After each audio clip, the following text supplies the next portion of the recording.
Honourable supreme court की 7 member bench ने जो अली गढ़ मुस्लिम यूनिवर्सिटी के माइनॉरिटी स्टेटस के सिलसिले में जो आज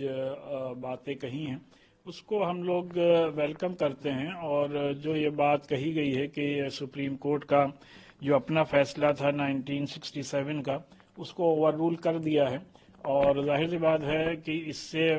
उसका माइनॉरिटी कैरेक्टर के खिलाफ जो फैसला था वो हम ये समझते हैं कि इस फैसले से वो फैसला ख़त्म हो जाता है। और इससे पहले भी सुप्रीम कोर्ट के सामने 1967 में बात कही गई थी कि अलीगढ़ मुस्लिम यूनिवर्सिटी को मुसलमानों ने अपने चंदे से और मुसलमानों के एजुकेशन के लिए ही कायम किया था। लिहाजा आज जो सुप्रीम कोर्ट ने कहा है कि 3 जजेस की बेंच बनेगी और वो इस बात को डिटरमाइन करेगी कि क्या फैक्ट्स हैं और क्या फैक्चुअल हकीकत है कि इसको गोया मुसलमानों ने इस्टेब्लिश किया था कि नहीं किया था। तो जाहिर सी बात इसके लिए तमाम तारीखी हवाले मौजूद हैं कि किस तरीके से पहले सर सैयद के बेटे जस्टिस महमूद साहब ने कमेटी के सामने पूरी बात रखी थी कि मुसलमानों की तालीम के लिए इदारा बनना चाहिए, फिर किस तरीके से मदरसतुल उलूम कायम हुआ, उसके बाद किस तरीके से खुद सर सैयद ने उस मदरसतुल उलूम को एक कॉलेज में तब्दील किया। और अपनी स्पीच में उस मौके पर भी उन्होंने ये कहा था कि हम लोग इस कॉलेज को एक दिन यूनिवर्सिटी बनाएंगे और ये कैम्ब्रिज और ऑक्सफोर्ड के तर्ज पे ये यूनिवर्सिटी कायम होगी। और सर सैयद ने ये भी बात कही थी कि हम लोग का मकसद इस इदारे को कायम करने का ये है कि हमारे मुल्क के मुस्लिम बच्चे साइंटिफिक टेम्पर अपने अंदर डेवलप कर सकें और बेस्ट पॉसिबल मॉडर्न एजुकेशन हासिल करके मुल्क की तामीर और तरक्की में हिस्सा ले सकें। लिहाजा ये तमाम जो भी हिस्टोरिकल फैक्ट्स हैं वो मौजूद हैं। तो लिहाजा सुप्रीम कोर्ट के आज के इस फैसले के बाद जो भी 3 जजेस की बेंच बनेगी उसके सामने जाहिर सी बात ये तमाम हिस्टोरिकल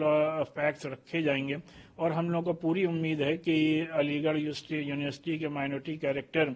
के रास्ते में जो रुकावटें थीं वो आज के इस फैसले से ख़त्म हो जाएंगी, और ख़ासकर आज के फैसले से सुप्रीम कोर्ट के अपने 1967 के फैसले को ओवर रूल कर दिया गया है। क्या लगता है मौलाना साहब कि 1967 के जो फैसले को ओवर रूल कर दिया है, अब आगे का रास्ता यानी कि एमयू की और आसान हो जाएगा, क्योंकि जो डूज एंड डोंट्स हैं अगर उसके ऊपर वो मानक के अनुसार रहेगा तो माइनॉरिटी स्टेटस मिलने में तो कोई परेशानी नहीं है। नहीं, यकीनी तौर पर आज के इस फैसले के बाद हम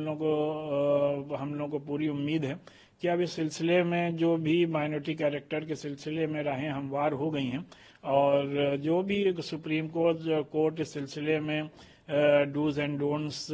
बना रहा है या बनाएगा उसको सही तौर पे फॉलो किया जाएगा। और अगर अलीगढ़ मुस्लिम यूनिवर्सिटी को माइनॉरिटी इंस्टीट्यूशन नहीं करार दिया जाएगा तो फिर मुल्क के किस इंस्टीट्यूशन को माइनॉरिटी करार दिया जा सकता है, और फिर मुल्क के कॉन्स्टिट्यूशन के आर्टिकल 30 के क्या माने रह जाते हैं, ये भी एक निहायत ही अहम सवाल है। देखिए, ये बहुत अच्छा फैसला है और मैं इस फैसले का वेलकम करता हूँ, स्वागत करता हूँ,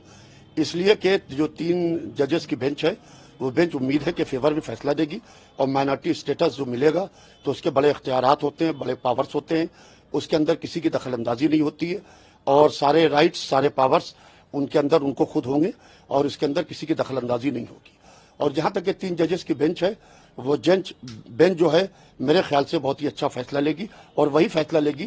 कि माइनॉरिटी स्टेटस को वो कंटिन्यू करेगी। क्या लगता है क्यों जरूरत है तो